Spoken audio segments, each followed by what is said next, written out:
चंद्रशेखर आजाद के दावे पर लगी मुहर। 24 घंटे भी नहीं झेल पाए जातिवादी।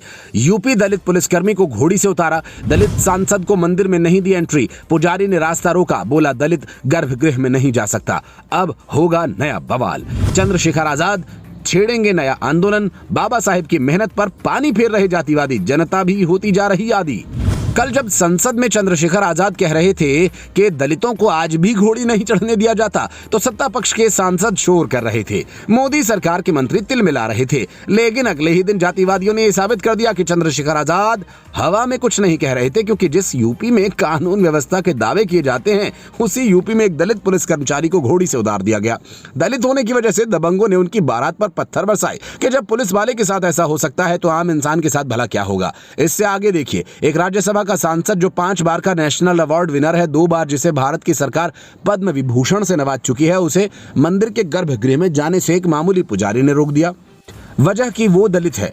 ये दोनों वारदातें कहां और किसके साथ हुई, ये पूरी डिटेल बताएंगे। लेकिन उससे पहले चंद्रशेखर आजाद का वो बयान तो सुन लीजिए, जिसमें उन्होंने संसद में दलितों की इस हालत का मुद्दा उठाया। कितना बढ़ रहा है आर्टिकल 15 सर।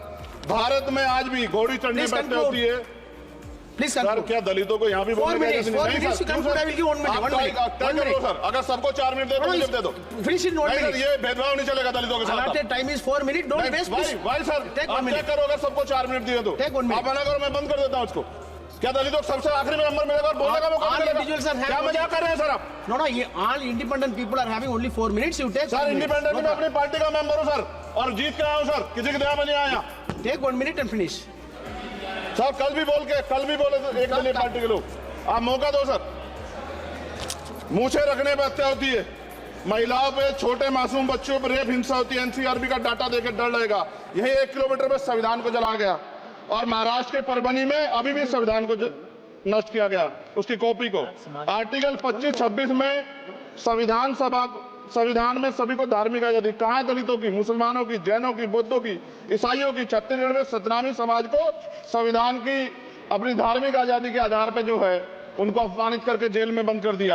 अब इन दोनों मामलों को जरा विस्तार से समझ लीजिए। उत्तर प्रदेश के जहांगीराबाद में एक दलित पुलिस कर्मी की बारात 11 दिसंबर को रात करीब 11 बजे निकाली जा रही थी। डीजे बज रहा था, बाराती नाच रहे थे। दबंगों को यह पसंद नहीं आया कि पुलिस वाला हुआ तो क्या हुआ, है तो दलित, घोड़ी पर कैसे बैठ गया, उतारो नीचे। बस फिर क्या था, पत्थरबाजी और मारपीट कर दूल्हे को घोड़े से गिरा दिया गया। इसके बाद बारातियों ने 112 पर कॉल किया, लेकिन तब तक इज्जत का जनाजा निकल चुका था। दूसरा मामला तमिलनाडु के श्री विल्लुपुथूर के आंदल मंदिर का है, जहां राज्यसभा सांसद सी इलैया राजा दलित होने की वजह से गर्भगृह में जाने से रोक दिए गए। इलैया राजा को मामूली सांसद नहीं माना जा सकता। वो दलित हैं और अपने संगीत के लिए पूरी दुनिया में फेमस हैं। उन्होंने 7,000 से ज्यादा गीतों की रचना की, 20,000 से ज्यादा कॉन्सर्ट्स में हिस्सा लिया, 5 बार नेशनल अवार्ड जीता, 2 बार पद्म विभूषण से सम्मानित किया गया। लेकिन सिर्फ दलित परिवार में पैदा होने की वजह से उनके साथ उन्हें भेदभाव झेलना पड़ रहा है। लेकिन फिर भी सत्ताधीश संसद में चंद्रशेखर आजाद की आवाज दबाने की कोशिश करते हैं। उन्हें कम बोलने का मौका मिलता है, पर Mayawati one nation one election पर उसी पार्टी के साथ जाकर खड़ी हो जाती हैं। हमारी पार्टी एक देश एक चुनाव को लेकर वर्तमान भाजपा सरकार द्वारा 1-2 दिनों में लाए जाने वाले इस विधेयक का भी स्वागत करेगी। वैसे भी हमारी पार्टी गरीब व मजलूमों की ही पार्टी है, और हमारी इस पार्टी के संगठन व चुनाव आदि भी इन्हीं के ही बलबूते पर चलाए जाते हैं व लड़े जाते हैं। जो गरीब मजलूम लोग हैं तो उन्हीं की आर्थिक मदद से, उनके तन मन धन से, उनकी मदद से ही पार्टी का संगठन चलाया जाता है, चुनाव आदि भी लड़ाए जाते हैं। बाबा साहेब से लेकर ज्योतिबा फुले तक और संत रविदास से लेकर काशी राम तक इसी भेदभाव के खिलाफ लड़ते रहे। अब उसी रास्ते पर चंद्रशेखर आजाद चल रहे हैं। जिस यूपी में दलितों को घोड़ी से उतारा गया, वो दलितों के खिलाफ अपराध में पूरे देश में नंबर 1 है।